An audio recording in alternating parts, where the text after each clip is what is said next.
it is in our collective interest to deter people who are abusing all of our country's immigration systems, whether it be the UK's or France. This is an international challenge. It demands an international response. Rishi Sunak meets Emmanuel Macron later and will push France to go further in efforts to stop small migrant boats crossing the Channel. It's the first UK-France summit in 5 years. Ahead of the meeting, we're joined by Foreign Secretary James Cleverly, who's in Paris as well. Good morning to you. Good morning. Good morning. It's really good to speak to you. Thanks for joining us. Just before we get to the summit, just a consideration from you, if you would, on this shooting in the German city of Hamburg. A number of people have been killed there at this incident at a Jehovah's Witness meeting hall. Well, obviously, whenever we see situations like that, it's incredibly distressing. I sent a message first thing this morning to my German counterpart expressing my condolences. We work very closely with our international friends and partners on dealing with crime, counterterrorism. I don't want to speculate too much on the circumstances of that shooting because the details are still coming through. But it is a reminder that we need to be ever vigilant and work closely with our friends and partners to keep people safe. Yeah. Let's go on then to the summit. You're in Paris, the Prime Minister's in Paris, several others are there as well. I suppose there are two issues, it seems, when it comes to immigration that are up for discussion with Emmanuel Macron. More patrols on the French side and returning illegal immigrants who cross the English Channel. So let's start with patrols, shall we? Will the UK maintain any control over how the reported £200 million that's on its way to France to increase things like policing and security and intelligence, etc. Will the UK maintain control over how that money is actually directly spent? Well, the whole point of a summit like this is that we discuss a wide range of issues. And I know there is understandably and quite rightly, there's a huge amount of interest on the illicit migration element of it. And I will address that, but I do want to make it clear that we're talking about, defence issues and a whole range of issues, which is why so many secretaries of state are joining the Prime Minister in Paris.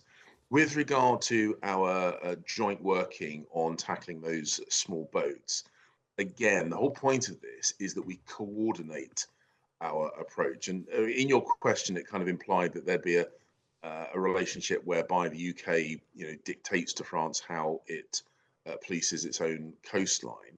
That's, I think, an unfair characterization. But it is about close cooperation. It is about making sure that we are coordinated.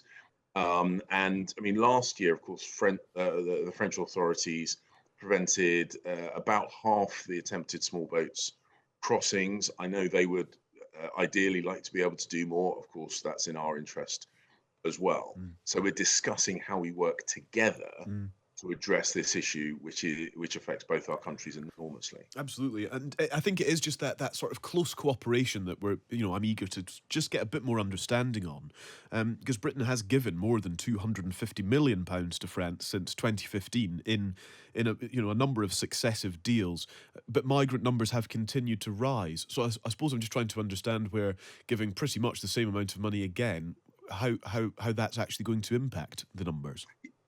So it's worth understanding that the number of attempted crossings has risen enormously. This is why our illegal migration bill is so very important, because we need to demonstrate to the world, to the people who are putting their hands into people smugglers, those people attempting to enter the UK illegally, that their efforts will ultimately be unsuccessful, and therefore they should stop trying. When fit young men who are leaving a country which is perfectly safe and spending money with people traffickers trying to get to the UK, they're coming in increasing numbers. And we need to break the business model of those evil people traffickers. We need to do that in close cooperation with European allies. And today in France, we are negotiating how we most effectively deal with this joint challenge. Because, of course, it's in France's interest just as much as it's in the UK's interest to break the business model of these evil people smugglers. There's a really interesting analysis from the chief foreign editor of the French daily newspaper Libération, Sonia de la Salle Stolper, who says France has the feeling that it's done quite a lot to try to regulate and stop those boats from crossing the channel. But the fact is, Britain has completely blocked any legal asylum seeking routes, so the only way they can get there is through the sea.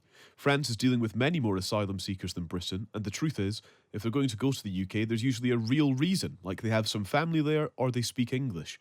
I just wonder how you even attempt to manage closer cooperation if that is the backdrop, where France feels is actually doing quite a lot already. Well, obviously, our professional relationship is with the French government rather than the French media. And I would just make the point that media commentators, when discussing migration matters, are often incorrect. And she is Oh, indeed incorrect. The simple truth is that there have since 2015, for example, there have been 480,000 people who have come to the UK through safe and legal routes, whether that be from Hong Kong or Syria or Afghanistan or elsewhere. So there are safe and legal routes. for specific countries, yeah, yeah.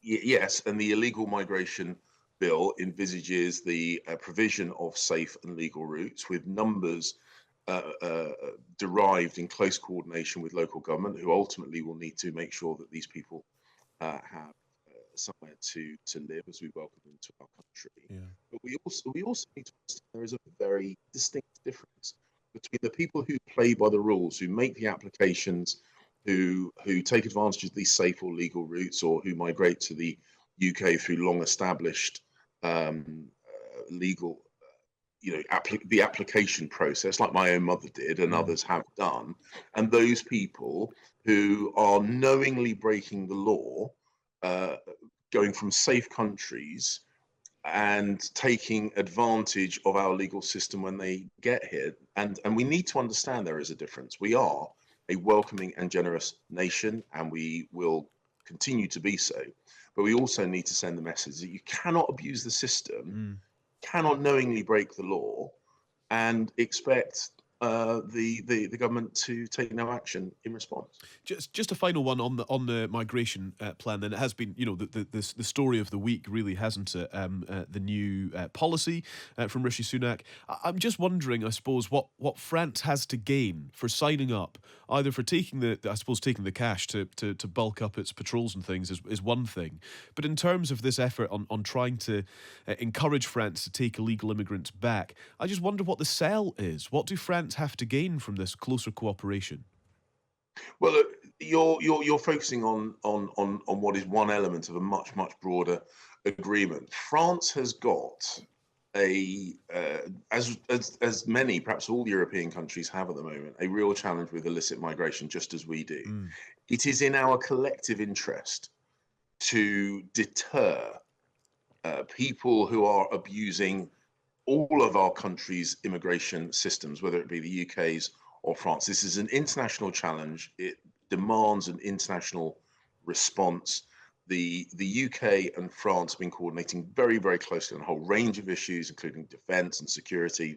Far too many to mention. And it's in our joint interest to resolve this issue. This is why we are negotiating these arrangements with the French authorities. This is why they're very keen to negotiate with us, because, as I say, this is a Europe-wide challenge, and demands international cooperation and coordination in terms of the response. And that's what this meeting, in part, Mm. is about. But as I say, there's a whole range of A other whole issues range, we'll be yeah. discussing also. Yeah, I get you. Just a couple of other issues, just if I may, very briefly, because I know you've to be elsewhere very shortly. I do. I just wonder if you would like to apologise on behalf of the government to the people who were set to benefit, from the construction of the Birmingham to Crewe leg of HS2. This further delay means that they're not going to be on those trains before 2032 at the earliest. Is there an apology coming from you this morning?